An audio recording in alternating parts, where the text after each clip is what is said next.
Hello and welcome to a look back at what's been a tumultuous year in politics. The carbon tax, the asylum seeker mess, leadership rumblings and a defection from the Liberals.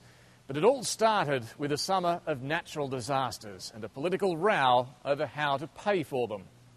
In January, floods and cyclones smashed Queensland.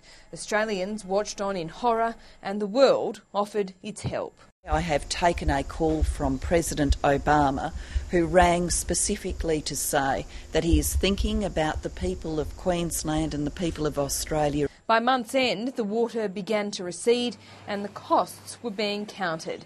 Much of Queensland needed to be rebuilt. Julia Gillard announced it would be paid for by a new tax, the flood levy. This is in our economic interest. It would raise $1.8 billion, covering just a fraction of the total bill. But in minority government, it was far from a done deal.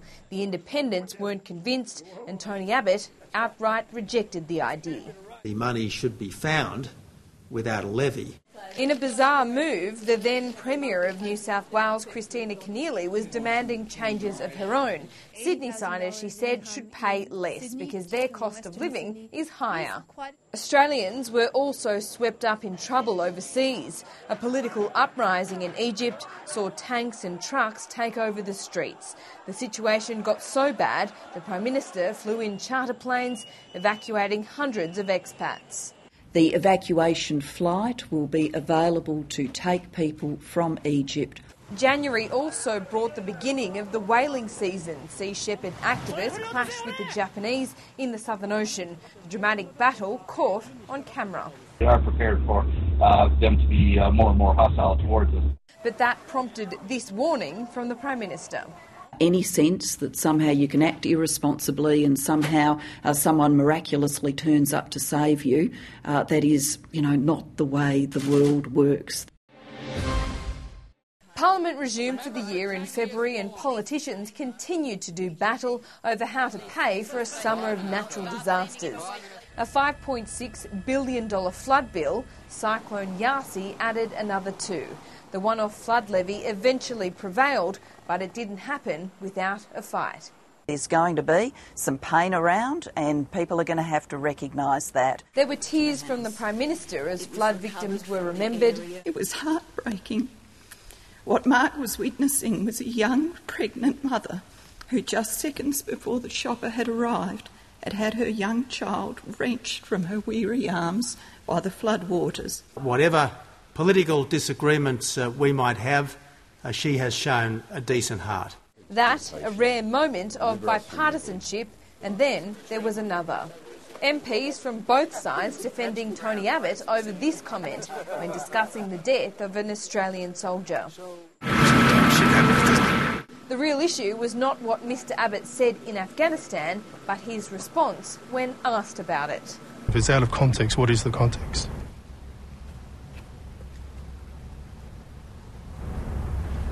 You're not saying anything, Tony. But Tony Abbott did have plenty to say when Julia Gillard announced there would be a carbon tax under the government she leads. This just the start of a war of words that would last and last. She ratted on Kevin Rudd and now she's betrayed the Australian people. Do you accept the fact that you've stolen an election with a false promise? Oh, Alan, what a load of nonsense. Pricing carbon is the right thing to do, and I said that during the election campaign. No, you did not. March was the start of Tony Abbott's anti-carbon tax blitz around the country. Fruit shops and petrol stations, no small business was off limits. The only two certainties are that this Prime Minister tells fibs and that people will pay. We will stare down the dishonesty of the Liberal Party. We will stare down its fear campaigning. We will stare down its bitterness. We will stare down its lack of leadership. Public anger over the carbon tax continued unabated. It sent the polls plummeting for Labor. But in Washington, Julia Gillard was warmly welcomed. From a distance at least, she is doing an outstanding job. The relationship strengthened by a kick of the footy, but not a mutual love of Vegemite. My family and I have been wondering this for a little while. What is Vegemite? This is also a little bit of a division between the President and I. I love Vegemite and... It's horrible. Then she became one of only a handful of Australian Prime Ministers to address a full House of Congress. The Honourable Gillard. She aimed to please, and didn't they love it? 18 rounds of applause. You have a true friend down under. Australia will stand firm with our ally, the United States. We join you in condemning Iran's nuclear program. But the shine didn't last long, back in Canberra and facing protest over the carbon tax. Mr Abbott was a key guest speaker for this one. He would later regret speaking under signs like this. I think a few people went over the top. Naturally, I regret that. But the warm glow of the Washington visit didn't last long. Julia Gillard soon faced fresh tension in her relationship with Kevin Rudd, and then came a difficult budget. The carbon tax sell was an uphill battle, made even harder by Kevin Rudd. He threw in this grenade when asked about the decision to put the ETS on hold a year earlier. You had some folk who wanted to get rid of it altogether, that is, kill the ETS as a future proposition for the country. I couldn't abide that. But April will be remembered as the month of the Skype sex scandal that rocked the Australian Defence Force Academy. I can't think of a greater betrayal of trust of a colleague in the workplace than the suggestions that have been made. Those suggestions from an 18-year-old cadet who had sex with a colleague, then found out he was broadcasting it to his mates via webcam. It was like my whole world just came crashing down around me. The scandal prompted not just one inquiry, but half a dozen. 4 months after Queensland's disastrous flood and cyclone season, Treasury figures revealed our economy had taken a $13 billion hit, setting us up for a tough-made budget. The impact of the floods and Cyclone Yasi, and of course the impact of the tragic events in Japan, will subtract something like 0.75% from our growth in 2010-11.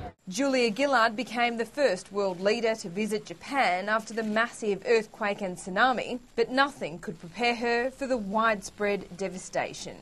Incredibly confronting to see how much damage has been done.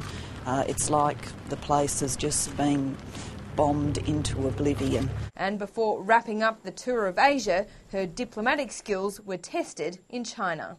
We raise human rights, as I did yesterday, with Premier Wen because of who we are and what we believe in. Optimistically labelled the Malaysia solution, the government unveiled its people swap deal to send 800 asylum seekers to Malaysia in return for 4,000 bona fide refugees. You go to Malaysia and you go to the back of the queue. It will be a big blow to people smugglers. What is in effect a people go-round might be a good deal for Malaysia, but it's a lousy deal for Australia. The minister offered an ominous prediction. I know this will be controversial. I expect protests, I expect legal challenges, I expect resistance. Wayne Swan delivered his fourth budget with a crackdown on welfare to achieve a surplus by 2013. Tonight's budget will get us back in the black. Tony Abbott's response sounded more like a campaign speech. That's what Australia needs. Not a carbon tax, but an election. Only an election could make an honest politician of this Prime Minister. The government tried to bolster its case for pricing carbon by getting personal. The truth is, he is acting more like the love child of Sarah Palin and Donald Trump. But an ad featuring famous faces backfired. You should have to expect people on the other side of the debate to say negative things. Negativity was also the charge levelled at Tony Abbott from within. Tony is the master of the negative. And the government also said no to the broadcast of live betting odds in sport. From today, there will be no more new contracts. Ultimately, it will be a ban. June was always going to be tough for Labor, 1 year on from the day Kevin Rudd was rolled. Has the political assassination of a Prime Minister been worth it? I am disgusted by that. It shows complete contempt. A politician who turned out to be very good at executing her party leader, but has turned out to be hopeless at actually running the country. We'll leave them with these, debates that they think are interesting in this parliamentary chamber. Public revolt over the treatment of cattle in Indonesian abattoirs saw the government freeze the live export industry. What we need to achieve is welfare outcomes for the cattle involved, but we also need to ensure that we can have a long-term sustainable industry. Live animal exports are shiploads of misery. But the misery was also felt by farmers concerned for their livelihoods. They'll be hanging from trees, they'll be killing themselves, gassing themselves, because that is what happens when you take someone's livelihood. And as the government prepared to release the details of its carbon tax, Labor's popularity hit its lowest level since polls began. I don't judge by the opinion polls, I judge by how I'm pursuing my plan for the nation. It's not bad polls that are killing this government, it's bad policy. Climate sceptic Lord Monckton added heat to the carbon debate with this comparison. Professor Ross Garnaut, that again is a fascist point of view, that you merely accept authority without question.